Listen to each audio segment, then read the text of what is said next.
ಬೆಂಗಳೂರು ಗ್ರಾಮಾಂತರ ಜಿಲ್ಲೆಯ ಆನೇಕಲ್ ತಾಲೂಕಿನ ದೊಡ್ಡ ಹೊಸಹಳ್ಳಿ ಗ್ರಾಮದ ಧರ್ಮಸಾಗರ ವಿದ್ಯಾಸಂಸ್ಥೆಯಲ್ಲಿ ಇತ್ತೀಚೆಗೆ ಅದ್ದೂರಿಯಾಗಿ ಕನ್ನಡ ರಾಜ್ಯೋತ್ಸವ ಆಚರಿಸಲಾಗಿದೆ.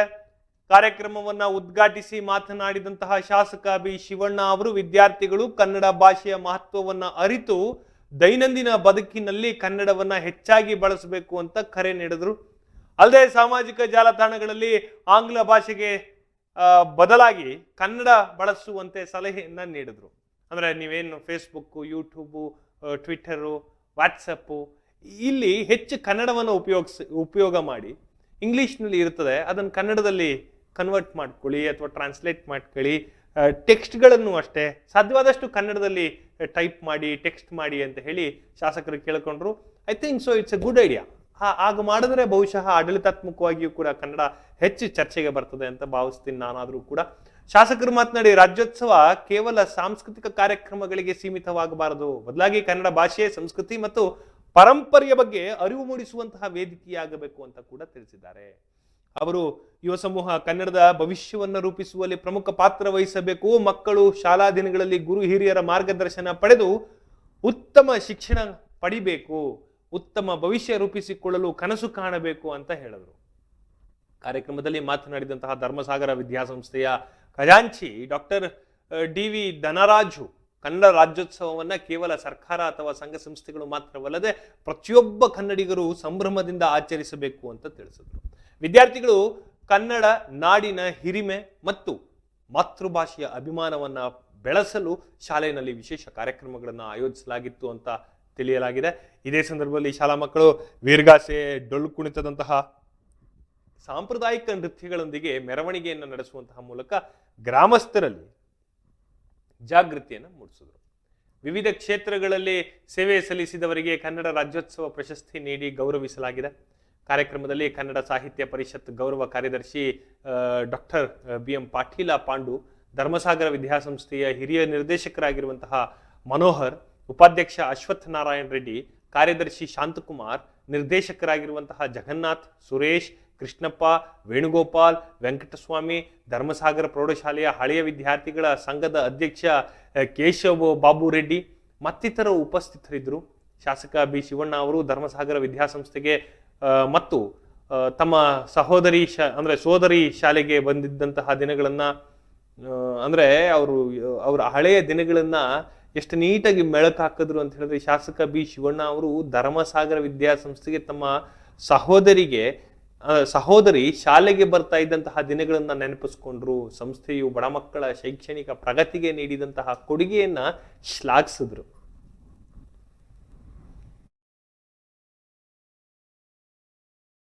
ಈ ಸಾಲಿನ ಕನ್ನಡ ರಾಜ್ಯೋತ್ಸವವನ್ನು ಬಹಳ ಅದ್ದೂರಿಯಾಗಿ ಆಚರಿಸಿದ್ವಿ. ನಮ್ಮ ಕನ್ನಡ ನಾಡಿನ ಸಂಸ್ಕೃತಿ ಬಹಳ ಮೇಲ್ಪಟ್ಟಿರ್ತಕ್ಕಂಥದ್ದು. ಅದೇ ಥರ ಶಾಲಾ ಮಕ್ಕಳೆಲ್ಲ ಸೇರಿಸಿ ನಮ್ಮ ಆಡಳಿತ ಮಂಡಳಿಯವರು ನಮಗೆ ಬಹಳ ಸಹಕಾರವನ್ನು ನೀಡಿದ್ರು. ಅದೇ ರೀತಿಯಾಗಿ ನಮ್ಮ ಪದಾಧಿಕಾರಿಗಳು, ನಮ್ಮ ಟ್ರಸ್ಟಿನ ಸದಸ್ಯರೆಲ್ಲರೂ ಒಳ್ಳೆಯ ಪರಿಶ್ರಮ ಪಟ್ಟು ಈ ಒಂದು ಕಾರ್ಯಕ್ರಮವನ್ನು ವಿಜೃಂಭಣೆಯಾಗಿ ಮಾಡಿದ್ದೇವೆ. ಇದೇ ರೀತಿಯಾಗಿ ಈ ಒಂದು ಕನ್ನಡ ರಾಜ್ಯೋತ್ಸವ ಅಂತಕ್ಕಂಥದ್ದು ಬರೀ ನವೆಂಬರ್ ಒಂದು ತಿಂಗಳಿಗೆ ಮಾತ್ರ ಸೀಮಿತ ಆಗದೆ ಪ್ರತಿ ವರ್ಷ ಸಹ ನಮ್ಮ ಕನ್ನಡದ ಅಭಿಮಾನನ ಉಳಿಸ್ಕೊಂಡು ನಾಡು ನುಡಿನ ನಾವು ಬೆಳೆಸ್ಕೊಂಡು ಹೋಗ್ಬೇಕು ಅಂತ ಈ ಸಂದರ್ಭದಲ್ಲಿ ಕೇಳ್ಕೊತಾ ಇದ್ದೀನಿ. ಮೊದಲನೇದಾಗಿ ಎಲ್ರಿಗೂ ಧರ್ಮಸಾಗರ ಗ್ರಾಮದಲ್ಲೆಲ್ಲ, ಸುತ್ತಮುತ್ತಲ ಗ್ರಾಮದಲ್ಲ, ಇಡೀ ರಾಜ್ಯದಲ್ಲಿ ಎಲ್ರಿಗೂ ಕನ್ನಡ ರಾಜ್ಯೋತ್ಸವದ ಶುಭಾಶಯಗಳನ್ನು ತಿಳಿಸ್ತಾ, ನಮ್ಮ ಧರ್ಮಸಾಗರ ವಿದ್ಯಾಸಂಸ್ಥೆಯಲ್ಲಿ ಕನ್ನಡ ರಾಜ್ಯೋತ್ಸವ ಮಾಡಬೇಕು. ಇಲ್ಲಿ ನಮ್ಮ ಗ್ರಾಮದ ಸುತ್ತಮುತ್ತ ಹಳ್ಳಿಗಳಲ್ಲಿ, ನಮ್ಮ ಧರ್ಮಸಾಗರ ಗ್ರಾಮದಲ್ಲಿ ನಾನಾ ಭಾಷಿಕರು ಬಂದಿದ್ದಾರೆ. ನಾನಾ ಭಾಷಿಕರಿದ್ದು ನಮ್ಮ ಕನ್ನಡ ಎಲ್ಲೋ ಸ್ವಲ್ಪ ಅಭಿಮಾನ ಕಮ್ಮಿ ಇದು ಒಂದು ನಮಗೆ ಮನಸ್ಸಿಗೆ ಬಂತು. ಆದ್ದರಿಂದ ಇದ್ರ ಬಗ್ಗೆ ನಾವು ಆಡಳಿತ ಮಂಡಳಿಯಲ್ಲಿ ಚರ್ಚೆ ಮಾಡಿ ನಮ್ಮ ಕಾರ್ಯದರ್ಶಿಯವರು ಶಾಂತಕುಮಾರ್ ಅವರು, ಸರ್ ನಾಡ ಹಬ್ಬ ಮಾಡಬೇಕು, ಇಡೀ ಗ್ರಾಮದಲ್ಲೇ ರಾಜ್ಯೋತ್ಸವ ರಾರಾಜಿಸಬೇಕು ಅಂತ ಹೇಳಿದಾಗ, ಅದೇ ರೀತಿ ನಮ್ಮ 92-93ನೇ ಬ್ಯಾಚಿನ ಎಲ್ಲ ಪದಾಧಿಕಾರಿಗಳು, ಅಧ್ಯಕ್ಷರು, ಉಪಾಧ್ಯಕ್ಷರು, ಖಜಾಂಚಿಗಳೆಲ್ಲ ನಾವು ನಿಮ್ಮ ಜೊತೆಯಲ್ಲಿ ಕೈ ಜೋಡಿಸ್ತೀವಿ, ಮಾಡಬೇಕು. ನಮ್ಮ ಕರ್ನಾಟಕದಲ್ಲಿ ಕನ್ನಡ ಏನು ಅನ್ನೋದು ಪಕ್ಕದ ರಾಜ್ಯದವ್ರಿಗೂ ಗೊತ್ತಾಗಬೇಕು. ಕನ್ನಡ ಅಭಿಮಾನ ನಮಗೆ ಐತೆ, ನಿಮಗೆಲ್ಲ ನಿಮ್ಮ ಜೊತೆಲಿ ಕೈ ಜೋಡಿಸ್ತೀವಿ ಅಂದರು. ಅದರಿಂದ ಕನ್ನಡ ರಾಜ್ಯೋತ್ಸವ ಇಡೀ ರಾಜ್ಯ ಧ್ವಂಸಂದ್ರ ಗ್ರಾಮದಲ್ಲಿ ಪ್ರತಿಯೊಂದು ಬೀದಿಯಲ್ಲೂ ಒಂದು ಡೊಳ್ಳು ಕುಣಿತ, ವೀರಗಾಸೆ, ಪ್ರತಿಯೊಬ್ಬ ವಿದ್ಯಾರ್ಥಿಗಳು 1500 ಜನ ವಿದ್ಯಾರ್ಥಿನಿಯರು ಕನ್ನಡದ ಧ್ವಜ ಮತ್ತು ಶಾಲು ಹಾಕಿ ಎಲ್ಲ ಮೆರವಣಿಗೆ ಮಾಡಿ ಕನ್ನಡ ನಾಡ ಹಬ್ಬನ ವಿಜೃಂಭಣೆಯಿಂದ ಆಚರಿಸಿದ್ವಿ. ಇಲ್ಲಿ ಧರ್ಮಸಾಗರ ವಿದ್ಯಾಸಂಸ್ಥೆ 1968ರಲ್ಲಿ ದೊಡ್ಡವರು ಇದನ್ನು ಸ್ಥಾಪನೆ ಮಾಡಿರೋದು. ಇಲ್ಲಿ ಒಳ್ಳೆ ವಿದ್ಯಾರ್ಥಿಗಳು ಉನ್ನತ ಸ್ಥಾನಕ್ಕೆಲ್ಲ ಹೋಗಿರೋರು, ಹಳೆಯ ವಿದ್ಯಾರ್ಥಿಗಳೆಲ್ಲ ನಮಗೆ ಸಹಕಾರ ಕೊಡ್ತಾ ಇದ್ದಾರೆ.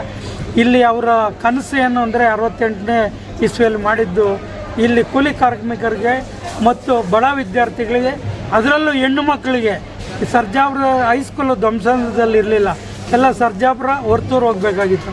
ಆ ಕಾಲದಲ್ಲಿ ನಮ್ಮ ಹೆಣ್ಣುಮಕ್ಕಳು ವಂಚಿತರಾಗಬಾರ್ದು, ಕೂಲಿ ಕಾರ್ಮಿಕರು ಮಕ್ಕಳು ವಂಚಿತರಾಗಬಾರ್ದು ಅಂತ ದೊಡ್ಡವರು ಕಟ್ಟಿ ಬೆಳೆಸಿದ್ದ ಸಂಸ್ಥೆನ ಅಲ್ಲಿ ಈಗ ಒಂದು ನಮ್ಮ ಕಾರ್ಯದರ್ಶಿಯಾದ ಶಾಂತಕುಮಾರ್ ಅವರು, ಖಜಾಂಚಿಗಳಾದ ನಾವು ಧನರಾಜ್ ಅವರು ಆಗಿರೋದಕ್ಕೆ ಅವರ ದೊಡ್ಡವರ ಆಶೀರ್ವಾದ ಅಂತ ನಾನು ಈ ಸಂದರ್ಭದಲ್ಲಿ ಹೇಳ್ತೀನಿ.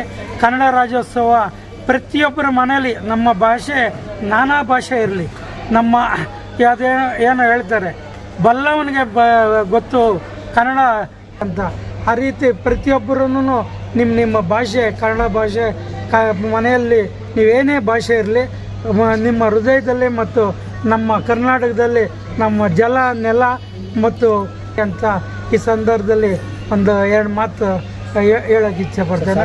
ಜೈ ಹಿಂದ್, ಜೈ ಕರ್ನಾಟಕ. ಮತ್ತು ಮುಖ್ಯ ಉದ್ದೇಶ ಏನಂತ ಹೇಳಿದ್ರೆ ಈ ರಾಜ್ಯೋತ್ಸವ ಮಾಡೋ ಕಾರಣ ನಾಡು ನುಡಿ ಸೇವೆಗೆ ಸಂಸ್ಕೃತಿಗೆ ಗಣನೀಯವಾದಂಥ ಸೇವೆ ಸಲ್ಲಿಸುವಂಥ ಸಾಧಕರನ್ನು ಗುರುತಿಸಿ ನಮ್ಮ ಮುನಿಯಪ್ಪನವರು ಧನರಾಜನವರು ಹೇಳಿದಂಗೆ ನಮ್ಮ ಮುನಿಯಪ್ಪನವ್ರ ಜೊತೆಗೆ ಅವರೆಲ್ಲರಿಗೂ ನಾವು ಒಂದು ನಾಡ ಪ್ರಶಸ್ತಿಯನ್ನು ಕೊಡಬೇಕು ಮತ್ತು ಆ ಮೂಲಕ ನಮ್ಮ ಸಂಸ್ಥೆಯ ಹೆಸರನ್ನು ಪ್ರಗತಿ ಪಥದ ಕೊಂಡೊಯ್ಯಬೇಕು ಅಂತಕ್ಕಂಥ ಸದುದ್ದೇಶದಿಂದ ನಾವು ಈ ಕಾರ್ಯಕ್ರಮವನ್ನು ರೂಪಿಸಿದ್ದೀವಿ.